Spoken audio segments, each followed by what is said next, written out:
आज की कहानी है एक काली लड़की का दुख भरी बातें।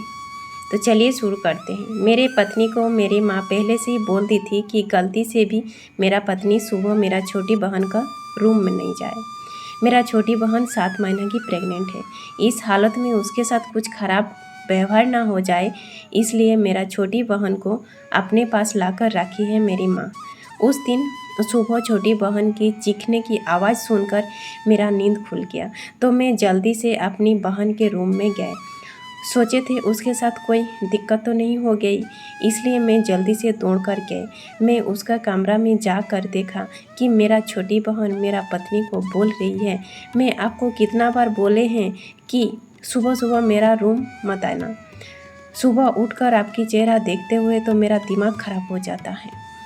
तब मैं अपनी छोटी बहन को बोले, तुम्हारा रूम आए तो क्या हुआ? इसके अलावा मेरा पत्नी के चेहरे में ऐसा क्या है जो देखने से तुम्हारा दिमाग खराब हो जाता है?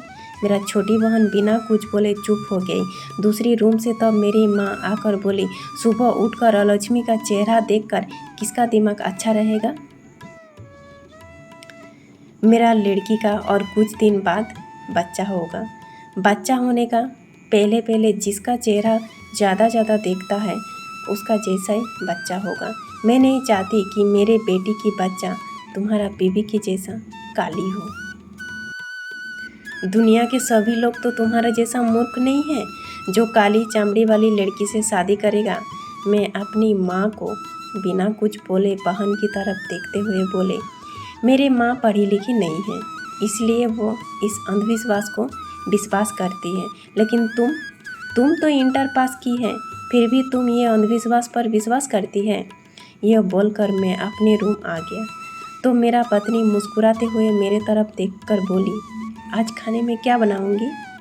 उसकी मुस्कुराता हुआ चेहरा देखकर मैं आश्चर्य हो गया। जिस लड़की को कुछ देर पहले ही मेरी माँ बहन मिलकर इतना बेइज्जती किया, उसके बाद भी उस लड़के के चेहरे पर अभी भी मुस्कान कैसे है?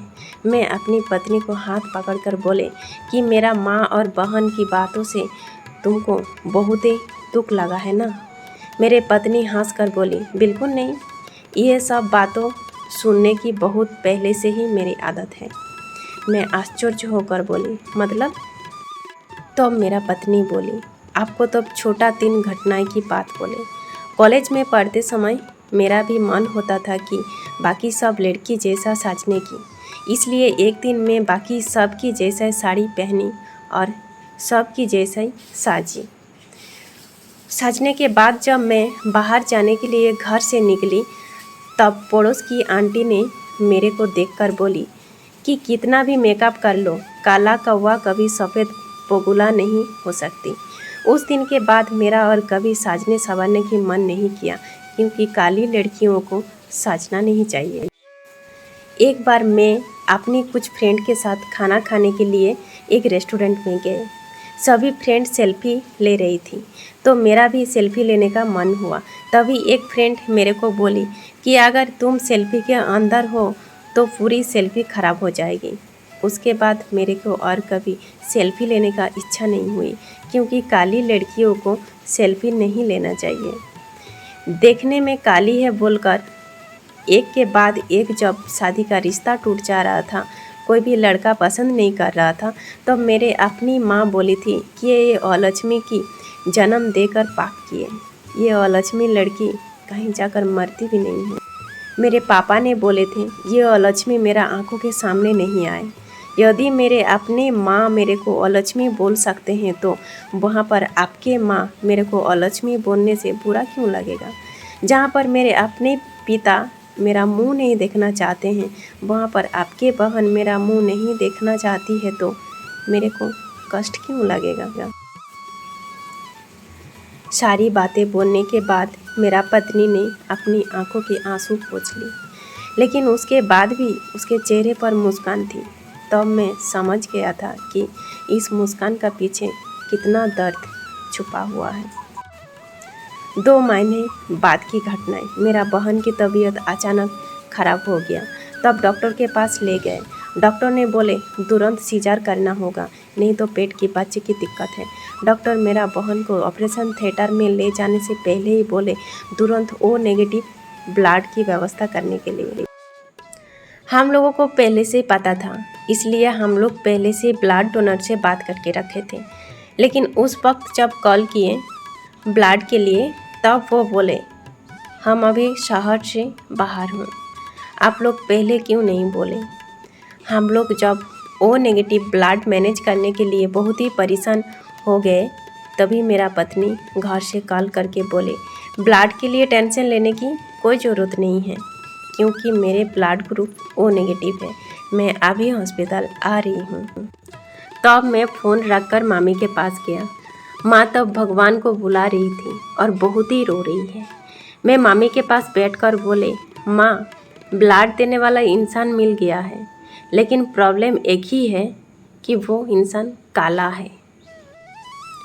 काला इंसान की शरीर से क्या ब्लड लेना अच्छा होगा?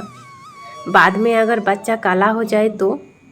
माँ तो बहुत ही गुस्सा से मेरे तरफ देखते हुए बोले ब्लड के अंदर काला इंसान और गोरा इंसान का अंतर क्या है?